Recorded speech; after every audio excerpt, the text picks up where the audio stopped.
Orçamento Geral de Estado para 2024, avaliado em 178 milhões de euros, começou a ser discutido esta quarta-feira na Assembleia Nacional. O Primeiro-Ministro defende melhor capacidade de arrecadação de receitas e alargamento da base tributária interna para fazer face às despesas essenciais. Cidadão português oferece materiais hospitalares de oftalmologia ao Centro Hospitalar de São Tomé e Príncipe.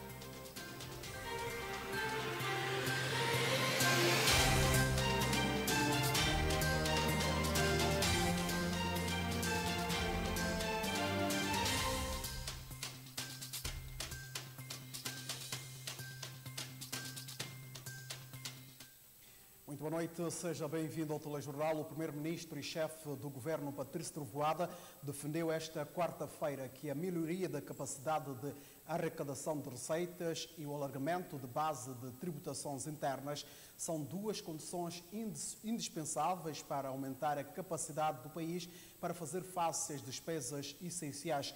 O chefe do Executivo falava na Assembleia Nacional durante a apresentação do OGE-IGOP.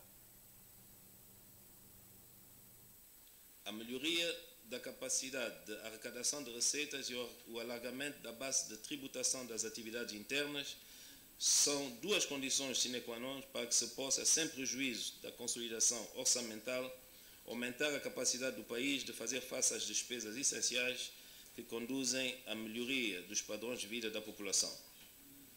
Neste sentido, os resultados em termos de crescimento altamente positivo da arrecadação de receita em 2023 são encorajadores e os mecanismos serão aprimorados com vista a uma melhor colheita de receitas em 2024. Importa, contudo, dizer que para mitigar alguns efeitos regressivos do IVA e o impacto que a sua implementação poderia ter no poder de compra das famílias mais vulneráveis e numa conjuntura de elevados níveis de inflação, o Governo reviu em baixa as taxas de direito de importação dos produtos que integram a cesta básica, incluindo o gás butano, ao mesmo tempo que fixou a margem de lucro desses produtos no máximo de 10%. Assim, no cumprimento dos objetivos do seu programa, o Governo decidiu, na presente proposta de OGE de 2024, lidar primeiramente com o desemprego e a melhoria de oportunidade de rendimento para as famílias e do seu poder de compra, através de ações direcionadas para a recuperação de infraestruturas sociais e econômicas que concorrem para o aumento da produtividade e a consequente retoma do crescimento da economia.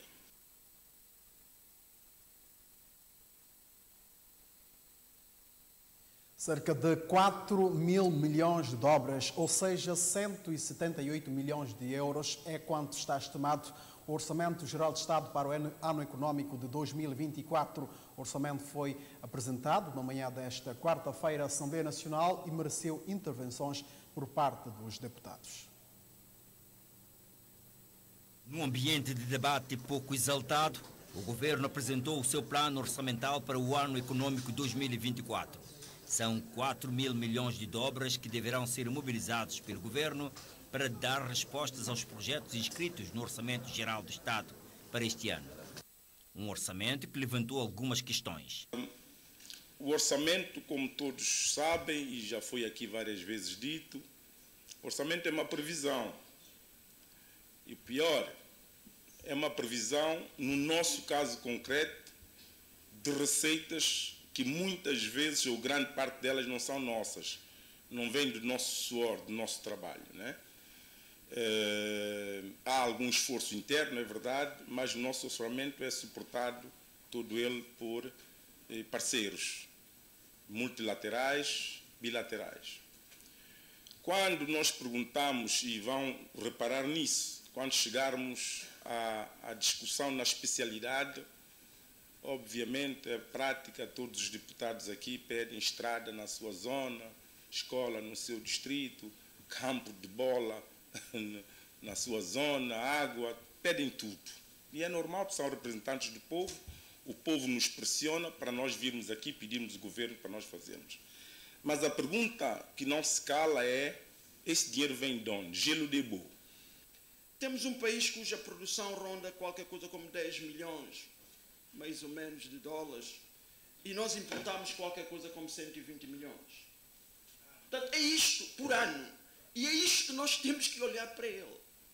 E vermos como é que nós, este pequeno país, que vive sob um grande constrangimento externo, um país que não produz o suficiente para a sua sobrevivência enquanto nação, como é que nós vamos fazer face a isto? Neste momento, as reservas, aquilo que nos dizem, estão no vermelho. Como é que nós vamos fazer isto? Também era importante sabermos em que pé está a situação da Escola Paulo Alabres. Tanto a empresa abandonou a obra, como sabe, a ministra está sempre ali no Príncipe, agradecemos, está sempre em cima das coisas, mas gostaria de saber realmente qual é o ponto da situação desta obra, que realmente prejudica muito o funcionamento da educação, do ensino básico na região autónoma do Príncipe. A marginal, como referiu aqui o seu primeiro-ministro, irá arrancar em março. Mas isso não é fruto do acaso. No primeiro semestre de março. Mas isso não é fruto do acaso.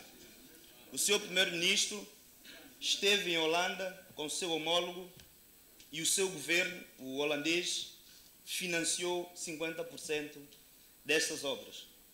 Eu estou em crer que a ponte de Lembá para este ano também será executada e, portanto, a Estrada do Sul também reparada.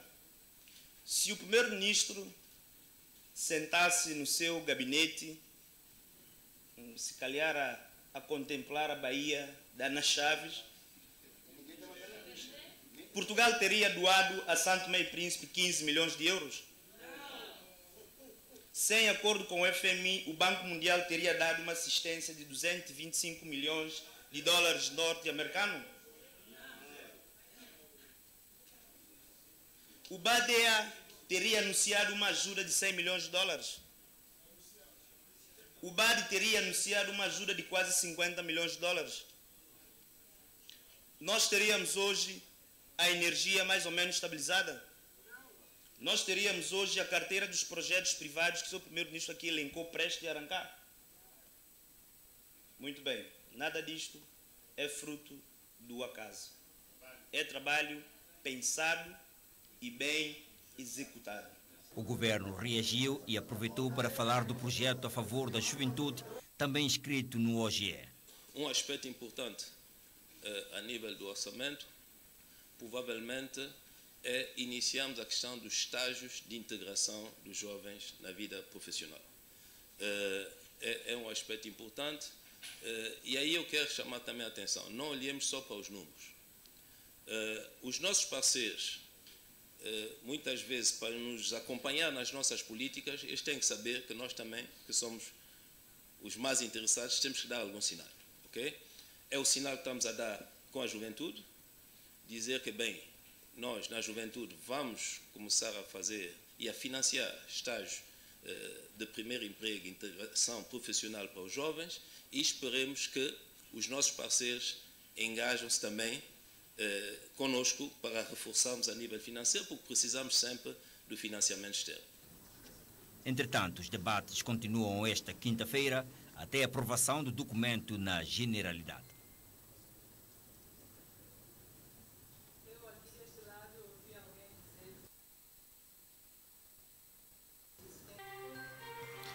O Ministro da Defesa e Administração Interna satisfeito com os ganhos conseguidos no seio dos diferentes setores das Forças Armadas. Saiba porquê daqui a pouco.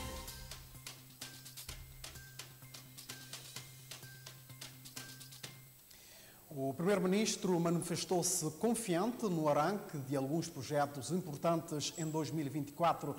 O chefe do governo falou de obras da Marginal, novos barcos de pesca, dentre outros projetos. Quando nós pusemos lado a lado alguns projetos públicos e privados, como o projeto da Marginal, por exemplo, em que pelo menos os 2 lotes estão financiados, quer dizer, Pantufo até Secador, num valor próximo de 25, 28 milhões de euros, e que irá arrancar ainda no primeiro semestre. Quando nós pomos os outros projetos que temos no pipeline, aí estou a falar do projeto de infraestrutura, quando nós pomos o projeto do aeroporto, que é um projeto privado, mas com impacto também na economia e cujo concurso já foi finalizado, quando nós pomos a chegada dos barcos de pesca, graças ao trabalho do anterior governo, temos que reconhecer, chegarão dentro de algum tempo barcos de pesca também que vai aumentar a capacidade de captura de pesca. Quando nós finalmente retomamos as discussões com o Kuwait Fund para o hospital e temos, graças à mesa redonda que nós realizamos em Marrakech, a possibilidade, com 160 milhões de dólares, estudar o gap de financiamento que existe para o projeto que for remodelado, que já não são 17 milhões, mas são agora 32 milhões de dólares. Quando nós olhamos para isso tudo, e aí eu ainda, não falando só do setor privado, mas do setor privado apoiado pelo Banco Mundial, respondendo se calhar já a uma outra pergunta, quando nós sabemos que a nível das energias renováveis, o IFC está muito avançado conosco no sentido de pormos 11 megawatts de renováveis na ilha de Santo Tomé com 7 megawatts de estocagem, não é? São as baterias, nós estamos confiantes de que atingiremos os 2,9%.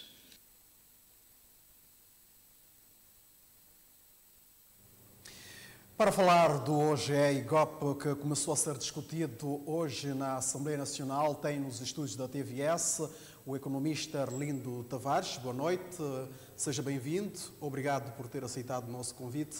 Os deputados começaram a discutir hoje o OGE-IGOP para 2024 e, tendo em conta a maioria absoluta, tudo indica que conhecerá a luz verde da Assembleia Nacional. Este OGE é realista, tendo em conta a atual situação do país e no contexto também internacional? Bom, muito obrigado pelo convite. Eu acho que o governo, neste momento, tem o suporte do Parlamento, tem uma maioria absoluta e tem todas as condições para governar. E eu acredito que durante o debate do orçamento, alguns aspectos serão discutidos e resolvidos. Mas o essencial é que o governo tem uma maioria e que deve continuar a governar de uma forma consistente. O orçamento é de cerca de 178 milhões de euros e há um indicador importante desse OGE, é que neste OGE, só 88% do recurso externo é que será para o investimento externo. Ou seja, nós vamos precisar só 88% para o investimento público e 12% é que nós vamos financiar com recursos internos. Isto é um bom sinal. Normalmente, essa porcentagem é de 95%. Nós sabemos que nós praticamente produzimos para comer ou para consumir e não para investir. E todo o dinheiro do investimento vem de fora, vem dos nossos parceiros. E esse orçamento é importante porque reduziu para 88%, de 95% para 88%. É importante. E eu acho que o governo deve continuar nessa dinâmica de reduzir a dependência externa. E como é que acha que o governo conseguiu diminuir esta dependência? Eu acho que o governo, nesse momento, implementou o IVA, a receita interna, o IVA, só para ver, o IVA e, se calhar, menos de um ano do IVA, o IVA representa 26% da receita fiscais, 26%. E imposto sobre importação, 35%. E o IRS, 21%. Isso quer dizer que o governo internamente é possível conseguir financiamento para investir.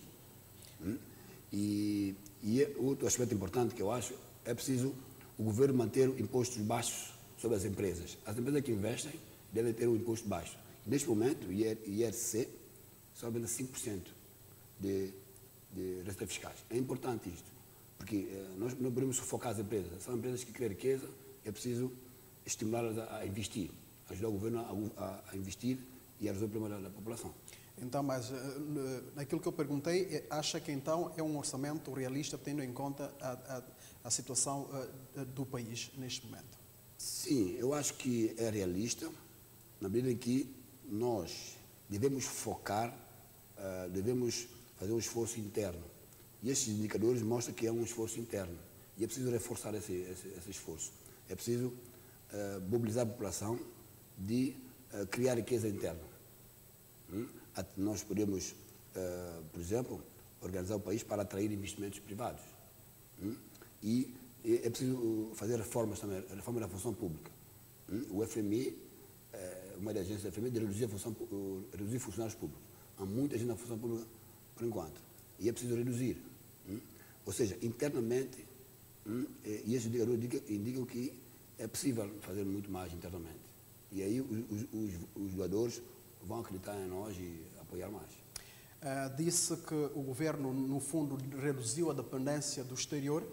Acredita que o governo terá mais êxito, então, na implementação deste orçamento durante este ano? Exatamente, porque os parceiros normalmente eles dizem nós podemos financiar, podemos vos ajudar no desenvolvimento, mas há coisas básicas que nós não podemos vos ajudar. Você tem que internamente fazer um esforço.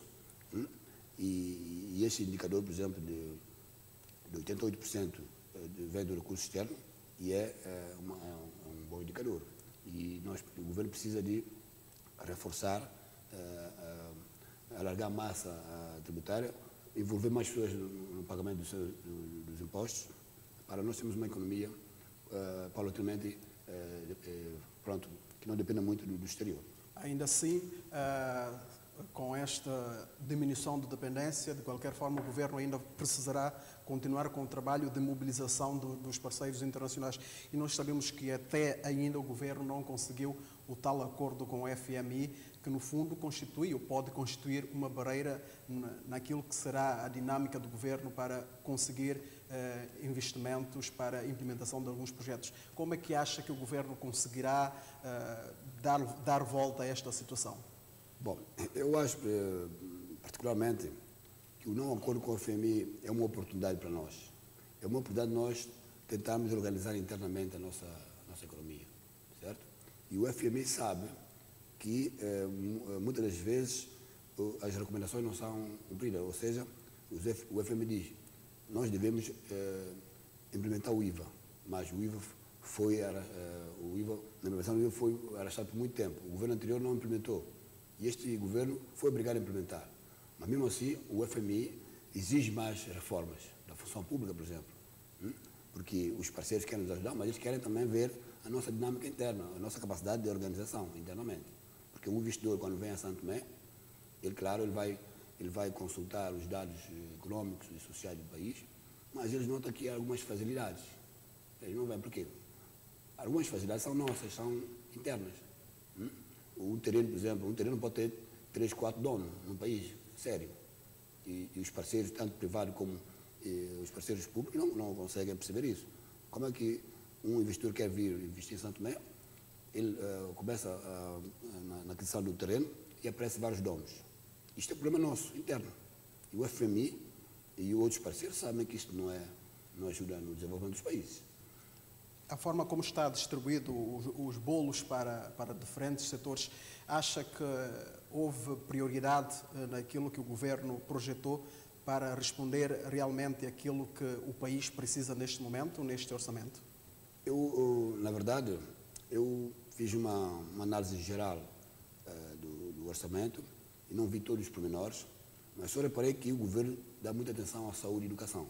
É importante investir.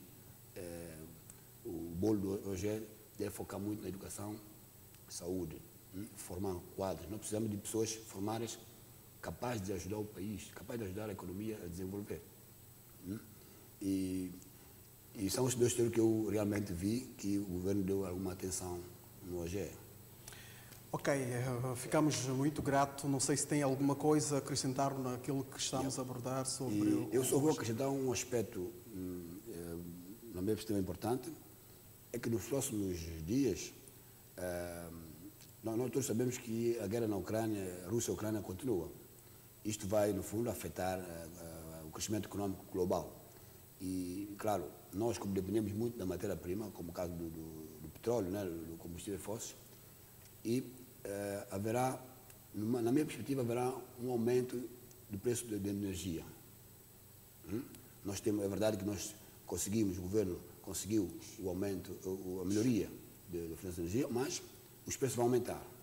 É o mercado, estamos na economia de mercado, os preços vão aumentar e é preciso o governo, no fundo, tentar não aumentar, no fundo, provocar aumento do custo de vida das pessoas. O governo deve implementar algumas medidas, por exemplo, talvez reduzir despesas de funcionamento da EMAI, por exemplo, dos técnicos, dos salários. É preciso reduzir para que o preço não recaia sobre os consumidores. E há várias outras formas de reduzir os preços da energia. Obrigado. Ok, então fica este reparo. Muito obrigado por ter estado aqui no estúdio conosco. Obrigado.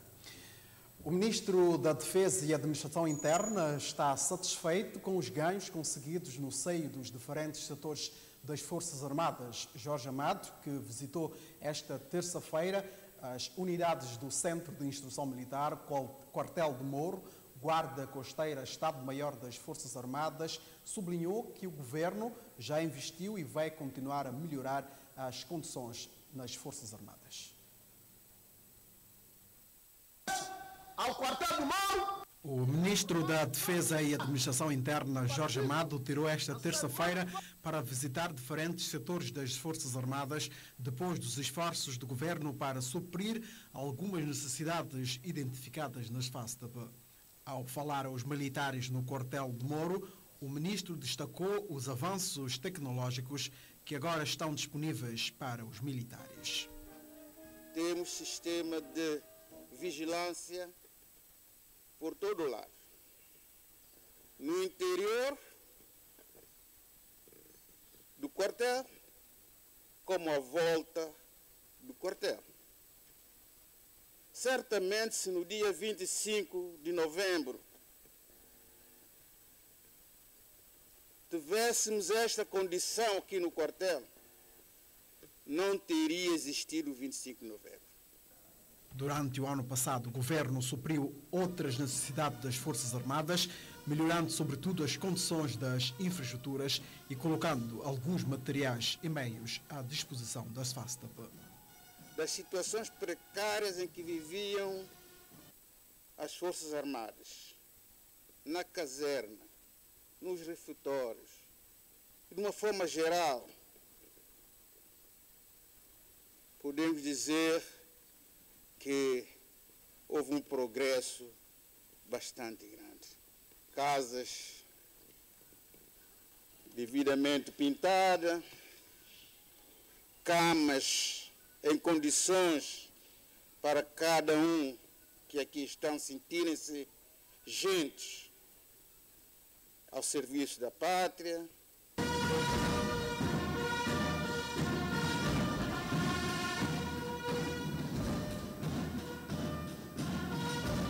Jorge Amado, que tirou o dia para visitar Centro de Instrução Militar, Enfermaria, Quartel de Moro, Estado-Maior das Forças Armadas, garantiu outras melhorias. Amado, que finalizou a sua visita na Guarda Costeira, salientou o papel importante da Marinha. Aqui, as transformações não decorrem de ano para ano, mas em cada mês verificamos aqui alguma inovação. Isto demonstra o espírito que vos reúne aqui, a vontade de servir a pátria e de fazer o melhor possível que vocês estão em condições de, portanto, fazer para o país. E temos seguido com muita atenção o vosso zelo e a vossa dedicação nos exercícios que se têm feito aqui de simulação para a proteção do nosso país.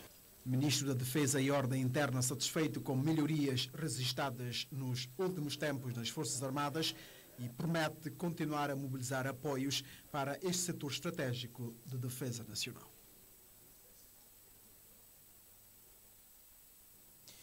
E com esta notícia colocamos um ponto final no telejornal. Obrigado por nos ter acompanhado. Continuação de boa noite. Não perca já a seguir mais uma partida do jogo de CAN 2023 que decorre na Costa do Marfim.